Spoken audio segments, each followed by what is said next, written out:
You're listening to the Chris or Jenny Show featuring Deej on WCOM-FM, Chapel Hill and Carborough.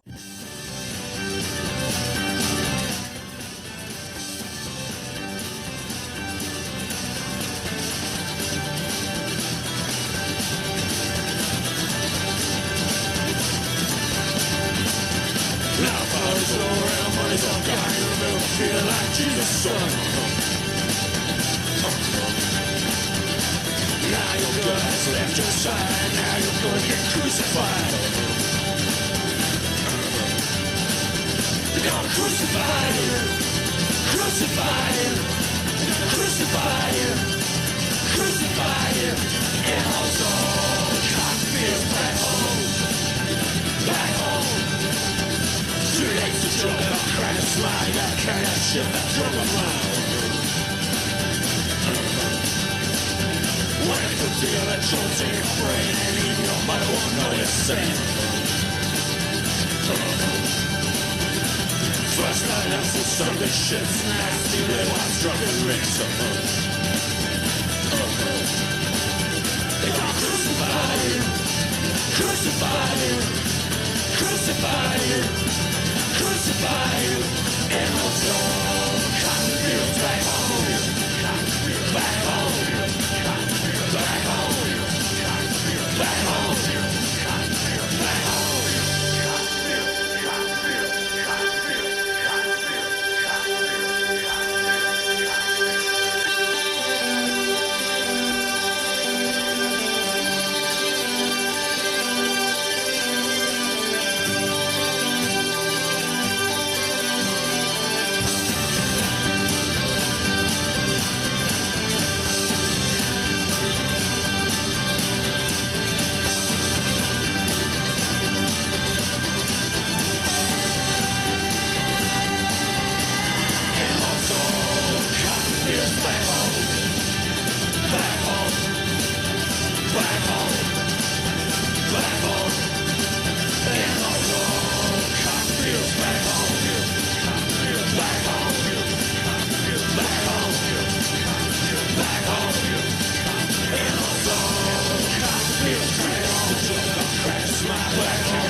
Good evening, friends.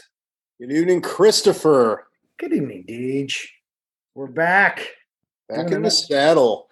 Why isn't there a mask, Deej, that doesn't stink? Well, my mask smells great because I brush my teeth.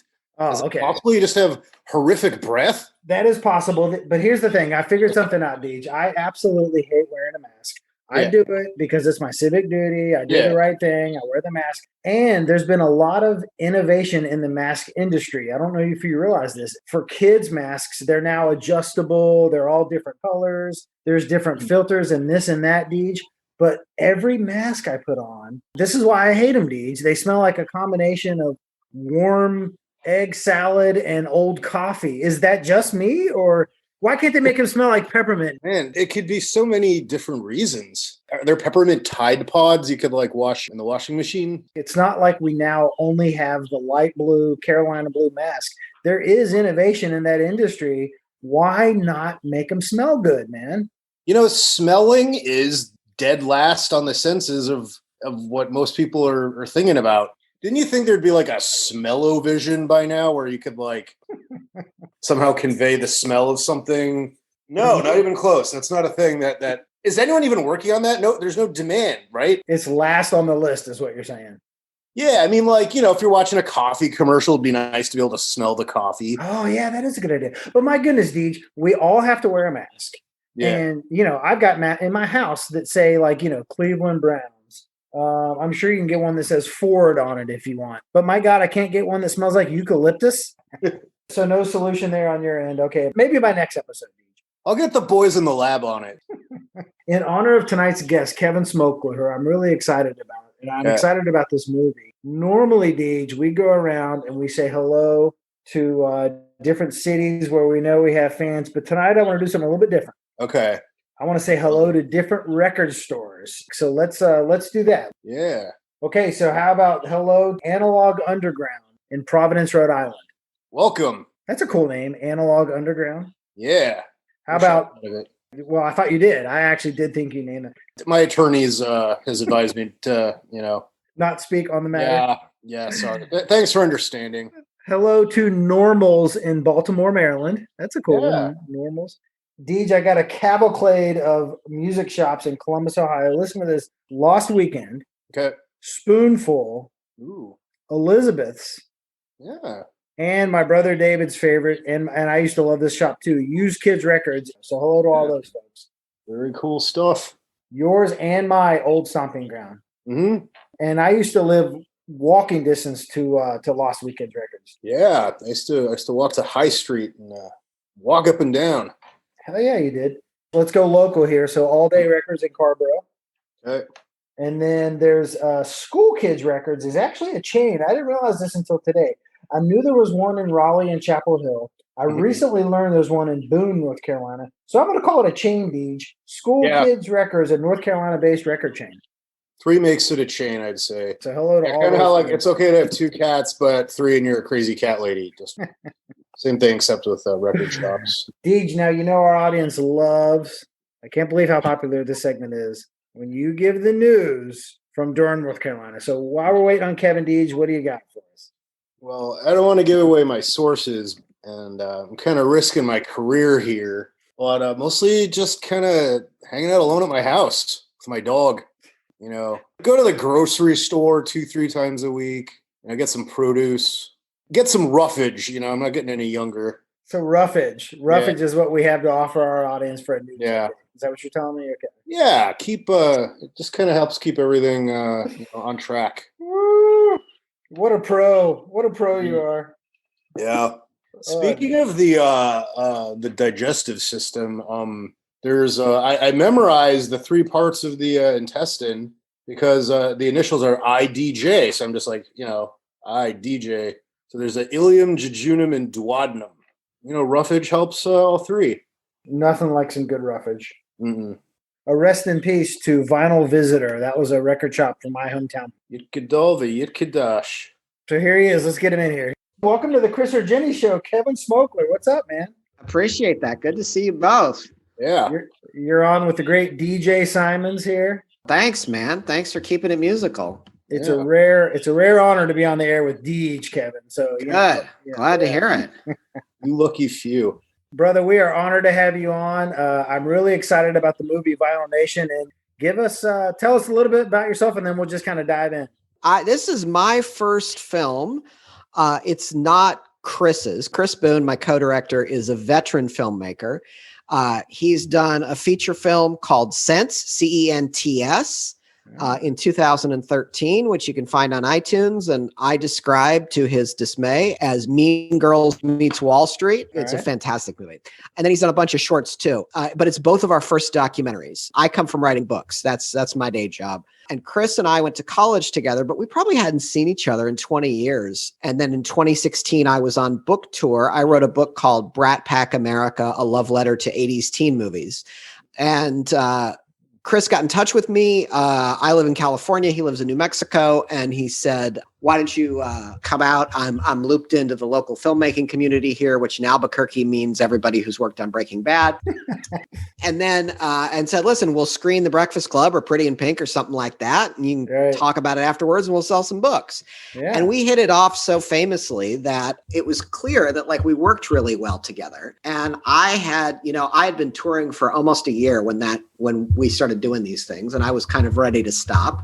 I was ready to figure out what the next thing was. And that's when we started bullshitting about making a movie together. And then you arrived at Vinyl Nation. I've seen it and I really loved it. It's a great film. I want you to know, Kevin, that in honor of your visit to our show tonight, I'm rocking my brand new Merge Records t-shirt. Well, Merge Records in Durham, North Carolina. So absolutely. If nothing else good comes out of this film, Kevin, you have helped Merge make $18. Good. We're glad to do it. I actually didn't know that Merge did a brisk online vinyl trade until we filmed at their offices in Durham for this movie, and that was just dangerous information. I've spent a lot of money with Merge since then. I live in Durham. Chris lives in Carborough, which is close by. I hadn't been to North Carolina in a long time before we filmed, but I went to college in Maryland, which is not too far a drive from North Carolina. So we drove down to the Research Triangle a few times. Did you go to Maryland? I went to Johns Hopkins. Okay, gotcha. Yeah, that's where Chris and I met.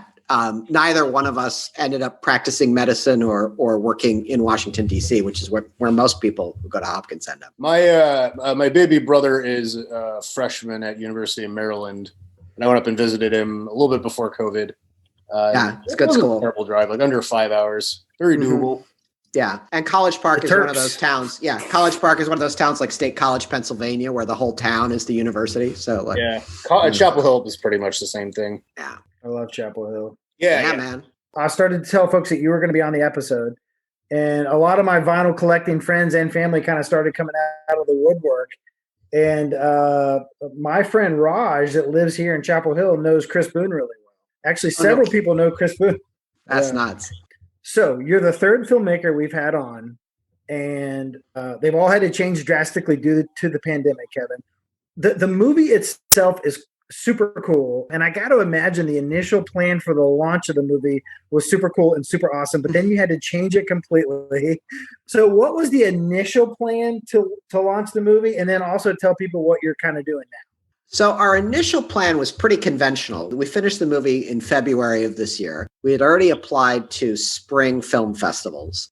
We figured maybe we'd get into one of the all documentary festivals, like either Full Frame in North Carolina or AFI Docs in Durham, AFI Docs in Washington, D.C., one of those. And none of that happened. And it's just as well because most of those festivals ended up getting canceled anyway. And then the pandemic hit. And so at that point, Chris and I were like, there's not going to be any film festivals. There's not going to be any movie theaters. So we can't even rent a theater for the weekend and go show it to people. So that's when we came, it was Chris's idea. He came up with the idea that we would show the movie for one weekend on Record Store Day, the third Saturday in April, which is when it always is.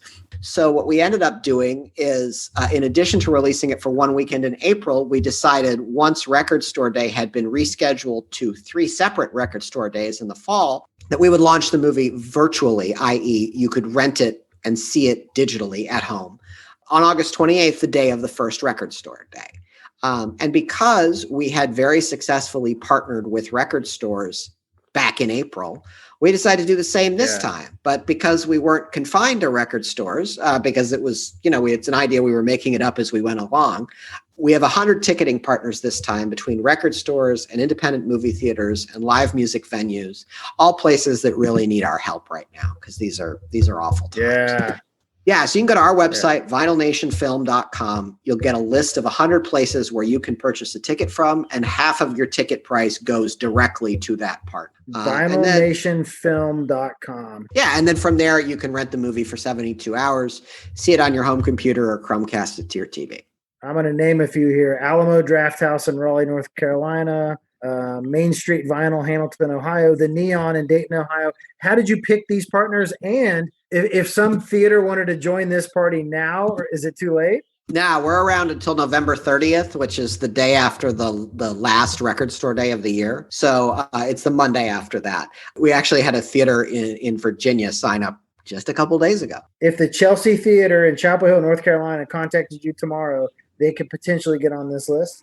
We would roll out the red carpet for them. That's a phone call I'm going to make tomorrow, Kevin. I really appreciate that. The movie has been very successful in North Carolina, and that I'm not surprised, man. Yeah, and that has been mostly due to the fact that, one, it was filmed in part in North Carolina. Two, the Aperture Cinema in Winston-Salem has been a fantastic partner to us and has done a great job plugging the movie into their community. And three, we made the acquaintance of a website early on called Vinyl Carolina, which catalogs record stores and radio stations and recording studios all over both North and South Carolina, and they were awesome to us too. For weeks, we would get emails from them saying, talk to this radio station, talk to this music journalist, North Carolina's been great to us.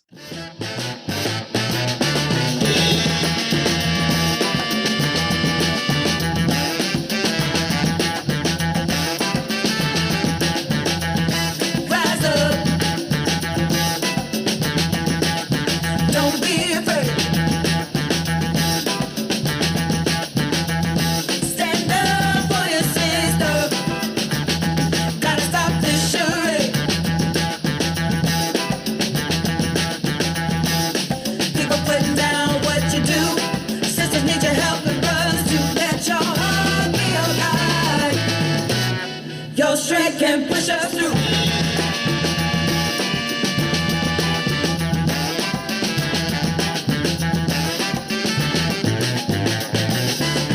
Progress. We can't run away. This world needs a new life, a new order today. Brothers caught up in what they know, lost sight of how to listen, learn and grow. Open up to your sister. More love you must show.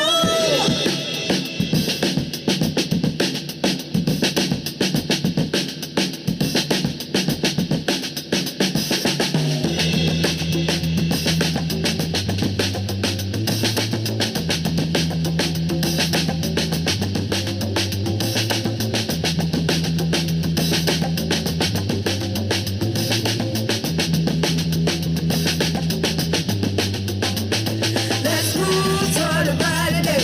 Together we can find a better way. Rise up.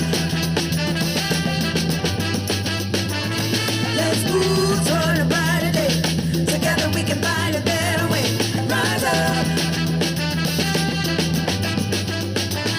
Let's move toward a brighter day. Together we can find a better way. Rise up. Let's move toward a brighter day. Together we can find a better way. Rise up. Let's move toward a brighter day. Together we can find a better way. Rise up. Let's move toward a brighter day. Together we can find a better way. Rise up. Let's move toward a brighter day. Together we can find a better way. Rise up.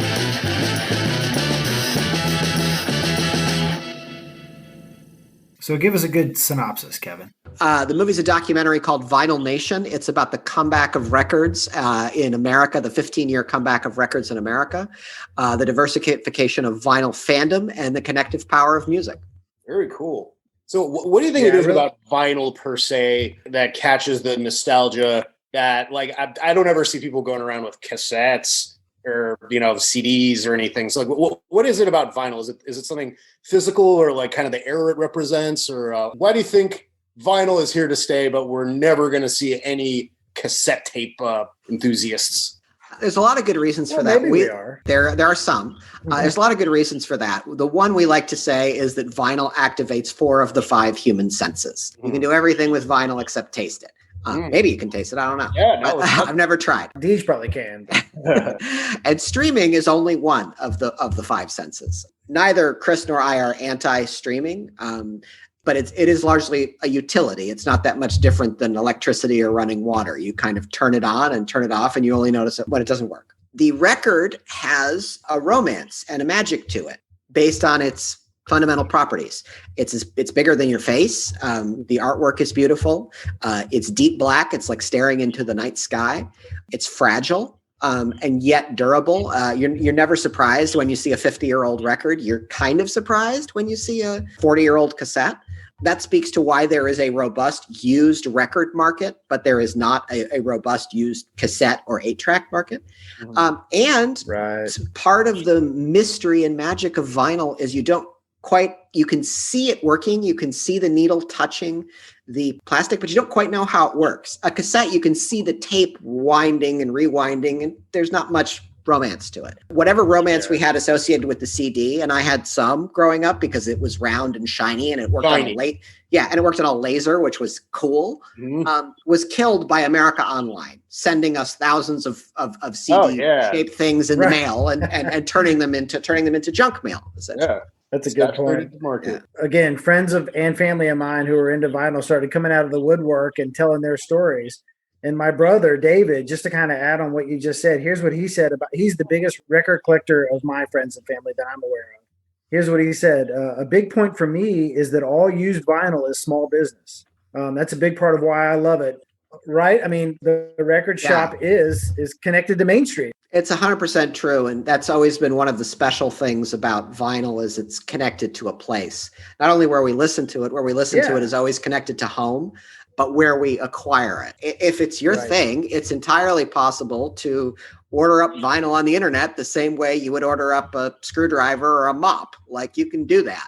Some people do. We didn't talk to any of those people for our movie. Like, nobody said, the great thing about vinyl is it's as easy to buy records as it is to buy postage stamps. Like, nobody said that. Everybody said the great thing about records is to go to the record store and be amongst your kin and stumble around and see things you wouldn't ordinarily see.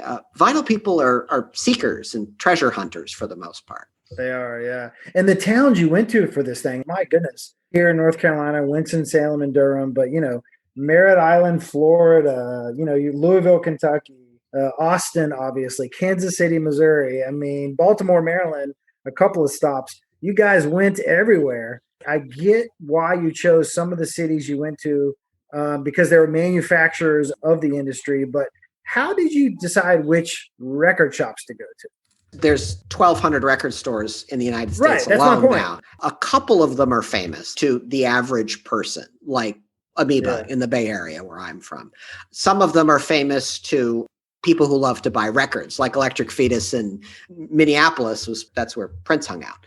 But most of them are just local businesses that have good relationships with their community. Because nobody, like, as much as we love records are not food, clothing, and shelter. Like, it is a luxury purchase. We decided which record stores to go to based on whom we met, we pre-interviewed everybody who was in the movie, and we needed to make sure they had something to say and could speak eloquently on camera. And we also were very clear that our movie was what we call a post-high fidelity movie. The stereotype of record stores being run by grouchy white men with romantic trouble comes from the pre-vinyl comeback era, comes from the era when vinyl was scarce, and therefore, the people who were into it were people who had a weird hobby. That's just not the case anymore. So we knew we weren't looking for that person. We were probably looking for someone who, in fact, was very different than that person. So we looked for a lot of record stores owned by women. We looked for record stores that were in places that would not typically be seen as sort of white hot centers of musical culture. We really weren't that interested in a record store in Nashville or Austin or New Orleans or something like that. We went to all those places for other reasons, but so we were pretty happy to find really interesting record stores in places like Orlando and Kansas City. Such. Yeah, that was cool. I love the little girl in the documentary because I've got a 7-year-old daughter. The little girl that was it a Minnie Mouse or a Mickey Mouse? She was like, I like that album because Minnie Mouse is on it or whatever. That was a cool scene in the film. She's we ran into her at Record Store Day at Mills Records in Kansas City. Yeah. And we very consciously at all of the places, Record Store Day and then the Austin Record Convention, whenever we saw kids, we always filmed kids and parents together. That was a mandate of ours. Yeah. Rolling Stone magazine recently redid their 500 greatest albums of all time. In fact, I've got it right here. Because I am old fashioned and I still read magazines. Number one, did you all talk to Rolling Stone about this documentary? And number two, do you think Rolling Stone does things like this to benefit the record industry? We know a few writers at Rolling Stone who we pitched and never heard from. I mean, I'm not mad at Rolling Stone about that. Well, I am. Thank you. I appreciate that. Rolling Stone has been around for a good long time, and Rolling Stone does things like the 500 best albums of all time, not to benefit the record industry, but to benefit Rolling Stone. Like they want to create debate and social media traffic about that. By the way, Pitchfork, Consequences of Sound, NPR Music, the real people where the conversation is held about music nowadays, they do this kind of stuff all the time. Pitchfork has 100 lists of best album, name your decade, best albums of that decade. It is not the exclusive intellectual property of Rolling Stone at all. So I love music journalism. I read music magazines myself a lot, but Rolling Stone has not been where it's at for a very long time. And even Jan Winter himself will admit to like putting his thumbs in his ears and pretending hip hop didn't exist, which is absurd, quite frankly. But how are they not all over your movie? You're saying they did not reply to you. DJ and I are going to call them tomorrow and maybe go to their office and crack some skulls because, like, to your point, they used to be a weekly. Now it's a monthly. They've kind of changed their model. They're kind of an old school model that maybe wants a resurgence. Here comes a documentary about vinyl. How is that not a perfect marriage for them? I'm with you. We have done several interviews with record collecting magazines and record trading magazines. You would think these guys would take one look at our movie and be like, why aren't there more 70-year-old white guys in your movie? And to the one, they've all been like, we think it's friggin' great that you made a movie about records, this thing that we're into, and you got 7-year-old kids in your movie who are into records too. That is cool. We're like, thanks. That's what we were going for. Yeah. DJ, we need to go crack some skulls at Rolling Stone. What do you think? Please. You or me or who's? Yeah. We don't put up with that on this show, Kevin. We don't mess around. I'm just kidding. Yeah. Appreciate that. So Kevin, let's say some punk kid comes up to you and is like, vinyl's lame. Show me one album to convince me that vinyl rules over streaming. What comes to mind? Like what, maybe it has art or some tactile experience. How would you convince someone? You pull out Beastie Boys' Paul's Boutique that was re-released 7 or 8 years ago on record. Nice. The photo that's at the corner of Ludlow and Rivington on the Lower East Side that's on the cover of that, it's got like 4 gatefolds, so you can basically lay it out like a mural on your living room floor. And for a good long time, Paul's Boutique wasn't available on streaming at all because you couldn't clear the samples. There's like thousands and thousands of samples. I'm exaggerating, but that's the reason. That's the reason De La Soul's catalog is not available on streaming, is that because they've never been able to clear all the samples and that stuff. It's very tempting to look at something like Spotify or Tidal, which are great services, and to think that that's like the Library of Alexandria. Like they just have everything that one could ever have. No, not even close. You do not have to look far to find something that is unavailable on streaming. And that doesn't mean that you're going to have an easy time finding it on record. If you want 3 Feet High and Rising from De La Soul on vinyl, it's probably $200. That is the format in which De La Soul took their source material from. Those samples were all taken from records. And, that is the platonic ideal of how that should be listened to. There you have it, Deej. There you go, man. Cool. But Paul's Boutique, I mean, that is an album that was essentially ripped directly from someone's record collection. So of course, it's like, if you're going to see Jaws, like ideally you should see it like floating on a raft in the middle of a pool, right? Yeah.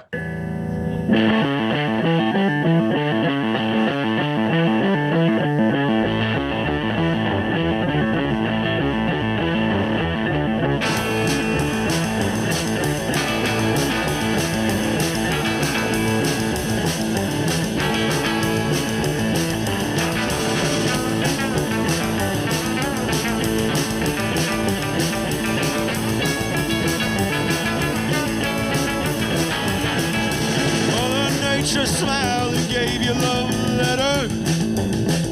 Signed out of 45 plastic and hypocrisy too. They're pasted together. You can't have one without the other. Oh, well, diving buddies start swimming in the glue. Oh, who will take the blame when there's nothing to hold? Well, life must be living, saying, oh, tomato. Body down. Write it down,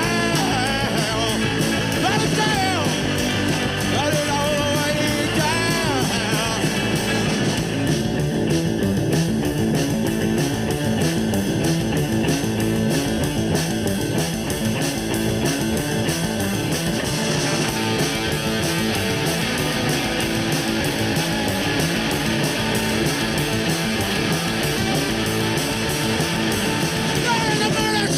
Disconnected, have a good encounter.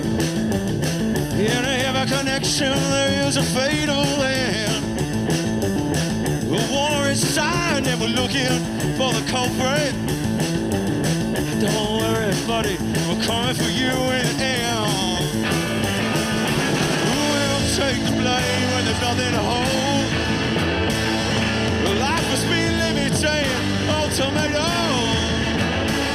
Write it down. Write it down. Write it down. Write it all the way down.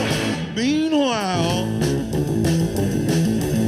there's something going on in the back.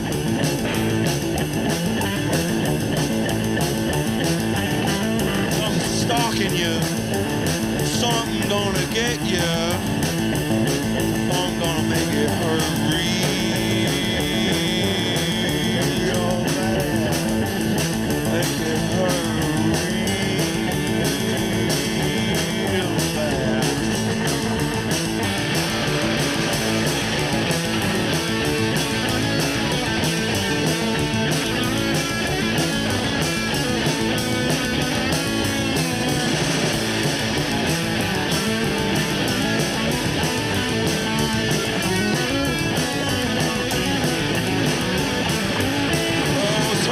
Numbers, and you're finally left with something. All acknowledge the price and determine the value. This cancer chews away until there's nothing. Let's just keep on, buddy, enjoy the view. Oh, who will take the blame when there's nothing to hold? Well, life must be limited, ultimatums. Write it down. Write it down. Write it down. Write it all the way down. Now that people know that you're doing this and this is out and getting out there, do people ask you, where do I find like any specific record? Do you get that question? Before you answer, I realize now that the answer is go to the freaking show in Austin. Yeah, I mean, the real answer is we thank, the makers every day for the existence of Discogs, because then we don't have to essentially perform the noble service that Discogs performs already. I wish we had more time and resources in our movie to say something about Discogs, but Discogs is based in Portland, and we didn't end up filming in Portland. So yeah, that would have been great. But no, we don't get too much of that. What we more get is like stories of, we got a lot of stories of people who sort of discovered the record equivalent of Lost City of El Dorado.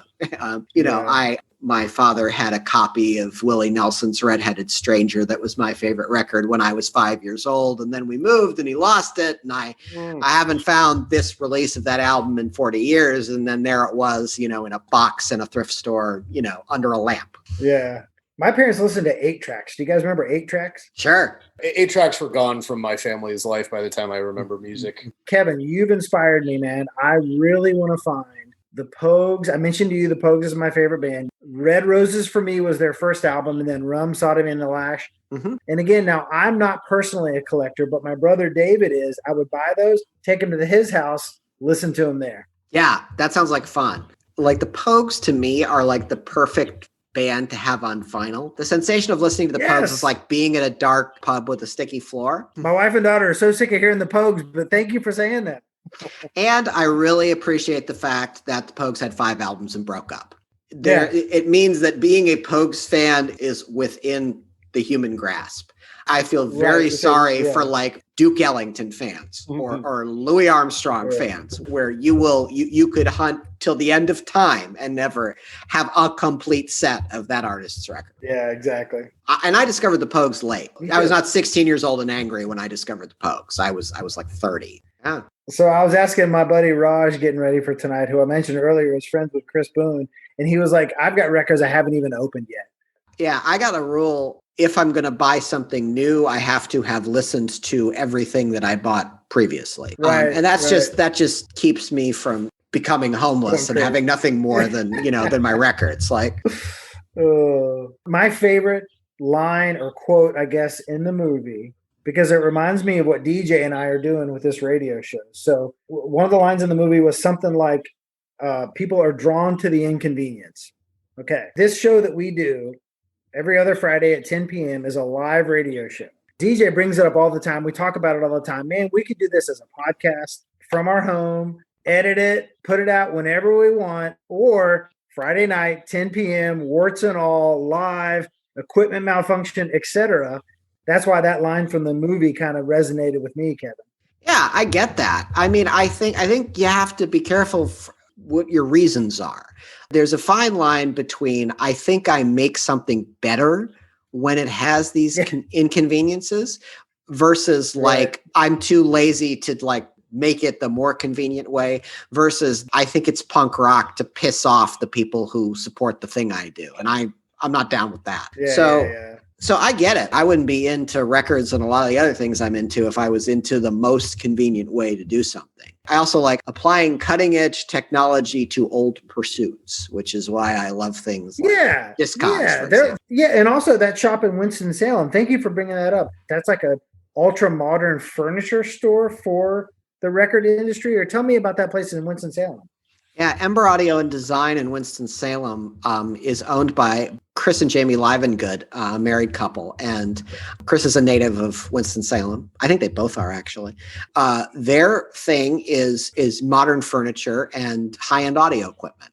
Now, that makes it sound like everything in there costs tens of thousands of dollars. But Chris knows his community, knows, who is in Winston-Salem and knows not everybody who walks in his front door wants to drop $50,000 on a pair of speakers. So he's very good at getting people their first turntable or their first amplifier or their first set of shelving to put the whole thing on.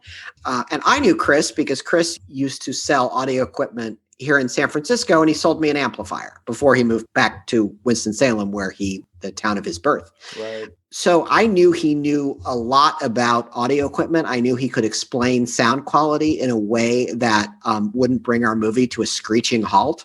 He was great in the movie. He was great. He's also a fan favorite. And he happened to have this fantastic listening room in the back of his shop where we could film him.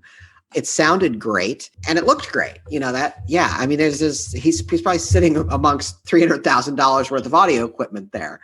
Right. I'm just probably exaggerating, but it just looked really cool. So I assume it was pricey stuff. I went on his website. Yeah. But if you're looking for a $200 easy chair to listen to records in, Chris can hook you up with that too. So DJ needs one of those. Can always use more easy chairs. That's for damn sure. The movie ended up being about 90 minutes. And the whole process of making a movie is edit, cut, get down. Did you guys consider, Kevin, because I think people are going to just love this topic, did you consider making it a 3-part series that's an hour each or something like that? No, I mean, it never came up. We have thought after completing the movie that it would make like a great TV series. You get Questlove or something, some famous record collector to go to different towns and just like go record shopping and eat good food and stuff like that. I'd watch that. I mean, Chris and I have Chris and I have no experience with limited series television, so we really didn't know like how to get anywhere with doing that kind of thing. What we both learned really fast is when you make a narrative film, you have a screenplay that's a certain number of pages, and that's basically how long your efforts are going to take. You make a documentary, you could conceivably shoot forever. And so the only thing that stops you in a documentary is if you run out of time and money. So the first cut of this, after we went through all the footage we shot and said, keep this, don't keep that, to our post-production guys, the first cut was 5.5 hours. And we knew, of course, it wasn't going to be 5.5 hours, but that you got to start somewhere. And so Vinyl Nation was more like Vinyl Solar System at first. And then we gradually, we knew it was going to be 90 minutes. It was just a question of how we got there. You've got 5 hours of footage. The people that are into vinyl are going to love this. How do you not sell that as 5 one-hour episodes to Netflix? Maybe that's the next step. Maybe. I mean, we always conceived of it as a documentary, but we've got a ton of good stuff, which means it'll make for a good DVD release probably someday soon. Right. Of course, like, should someone like Netflix be interested in what we're doing, we could turn around and say, oh, we've already started. We already know interesting people. We've talked to them. We know how to find them. We have good relationships with everybody who was in our movie. So we could easily pick right back up where we left off. There's a really good series to be made from that material. It's been done a couple of times. Like the TV show Empire was essentially, I don't know, like Melrose Place or like Succession or like Melrose Place set in the music business. Listen to this, you guys. I couldn't believe my eyes. As we speak, they are building a drive-in movie theater. Oh yeah, man! Like a friend of mine did his dissertation in college about the end of drive-in movie theaters, like in the 90s or whatever. And they're freaking building one in Carbo, North Carolina right now. Never get hung up on this idea of like, it's something we all do as we get older. We think about something we have good memories of from when we were younger, and we say, oh, that thing, that's dead, because we feel better about getting older if we can make that pronouncement. The truth is, like, nothing ever dies. Everything's got zombie DNA and gets resurrected somehow. We've been talking about how bookstores are in big trouble for decades now. There are 30% more independent bookstores in this country now than there were 10 years ago. Right. There are 30% more record stores in this country now than there were 10 years ago. I mean, when food trucks came along, people were like, what in the hell are you doing? Are you telling us that like the future of dining is essentially like peddler carts, but on wheels? Are you crazy? Now you can't go anywhere without seeing food trucks. So yeah, people thought that Starbucks was just going to like destroy the independent coffee industry, and the opposite happened. Oh my God. After Starbucks, independence like tripled. Oh yeah. Now, like if you're a coffee person, and I'm kind of a coffee nut, every place you can go to in America, you pair it with the name of the roastery there. You guys got counterculture. Like I know that. Like yeah. And, that's a good one. Yeah, that's where we get our beans from. Yeah. Yeah. We used to talk about like if neighborhoods were getting revived, it would be, you know, I don't know. It would usually be like a fancy restaurant or a clothing store or something like that. Now you can tell like a neighborhood's coming back when like an expensive like ice cream shop moves in, or a record store for that matter. Right. Yeah. Or a coffee roastery. That's exactly right. So Vinyl Nation is the focus right now. Okay, this is your first film. What's your second film going to be? And I have a suggestion if you're looking for it. We don't know. I mean, Chris and I work really well together. So I have teased him before while we were in the middle of doing this, being like, so for our next movie, and he's always like, no, not a word. We got to focus on this. If we were to roll into making another movie after this one, I can see it being a documentary because that's where we will have made some hay already. But, you know, Chris is a narrative filmmaker. He's got some screenplays. I definitely could see one or two of those we could make something out of. So I think, you know, probably next spring or summer, we'll start those conversations. You motivated me, Kevin. I went through my entire baseball card collection. Oh, wow. As a result of knowing you were coming, I just was in the mood one day. I went in there. I was a collector from like kind of like 83-ish to 87-ish. And I went through and organized my 1,000 baseball cards as a result of you. Maybe the resurgence of baseball cards.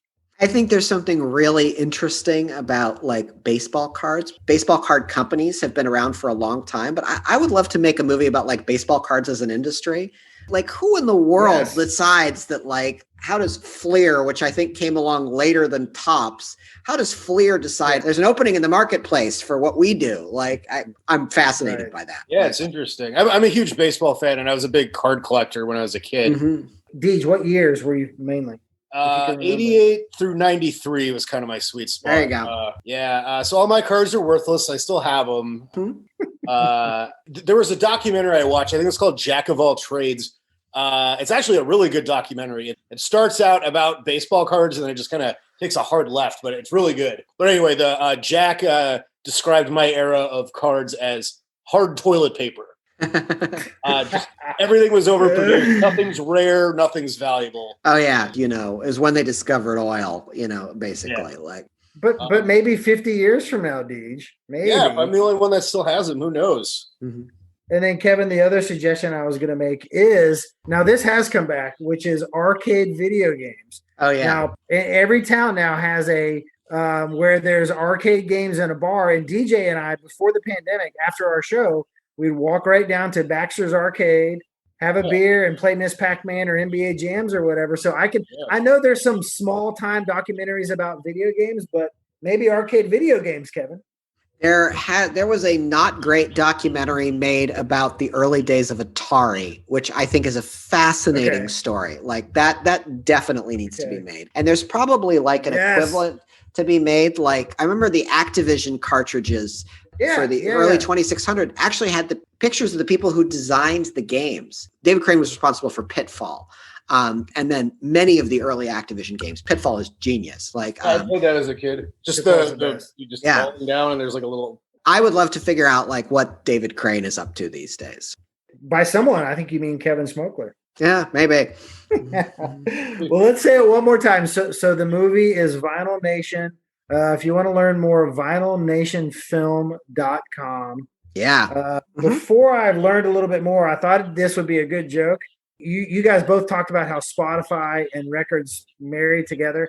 Because my joke was going to be, my buddy Clint from Powell wants to know what's on your Spotify playlist.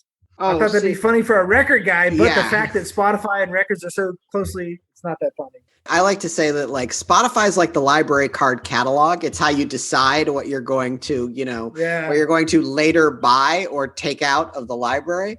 I'm kind of obsessive with making playlists. It's just because I get easily overwhelmed by a lot of information. So I'm kind of a compulsive organizer. I basically have 3 queues on Spotify, similar to like the queue you have on Netflix. And I have one of them is stuff where I know nothing about. One of them is stuff where I know something about it. And one of them is like my favorite artists. My favorite artist queue is called Continuing Ed. My sort of familiar with him is called Study Hall. And then I have no idea who you are, but somebody recommended your album to me is called Hello, We've Just Met. So those are my 3 queues. That's awesome. And basically when I take things in, I just shove them in those queues. And then I throughout the week, I kind of rotate between those 3 queues. The Kevin Smokler Spotify 3 queues. There you have it, Deej, right here on the Chris or Jenny Show. Nice. Kevin, thank you so much. Please come see us down the road. Absolutely. DJ Simons, any last words from you, sir? No, thank you for coming on. It was great to have you. Do you have any social media you want to share or anything, or just your website? Yeah, the movie is vinylnationfilm.com. Our socials are vinylnationdoc, DOC, on Facebook and Instagram. Cool. Great. Thanks for making some time, you guys. Man. Any last words from you, Kevin? Keep spinning. These are dark times, and music is the universal human language. So keep talking to each other. Yeah. Keep spinning. Keep spinning. Thanks, Kevin. Yep. Cheers. Great to see you guys. Nice to meet you. See you, man. Take care. Thanks, man. Bye-bye. Bye. Bye-bye.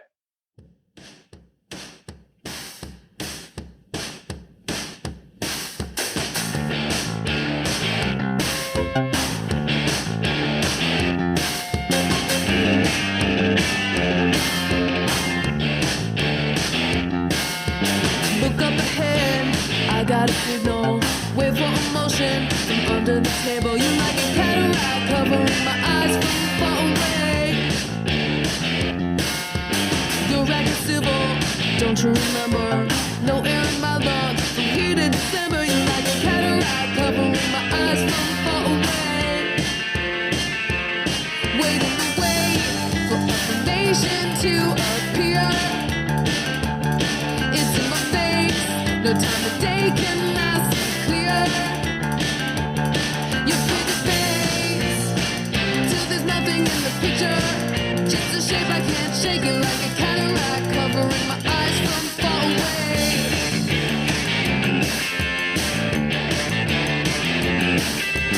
Lenses are hazy, doubts in my vision. Head in the window, clouded decision. Cause something's turning all my colors into gray. I'm on the pavement, you're at the station. Steer off the shoulder, impaired information. There's something covering my eyes from far away. Waiting to wait for affirmation to appear. It's in my face, no time of day can I see clear. Your pretty face, till there's nothing in the picture. Just a shape I can't shake it like a cataract covering my eyes from far away. Your pretty face, till there's nothing in the picture. Just a shape I can't shake it like a cataract covering my eyes from far away.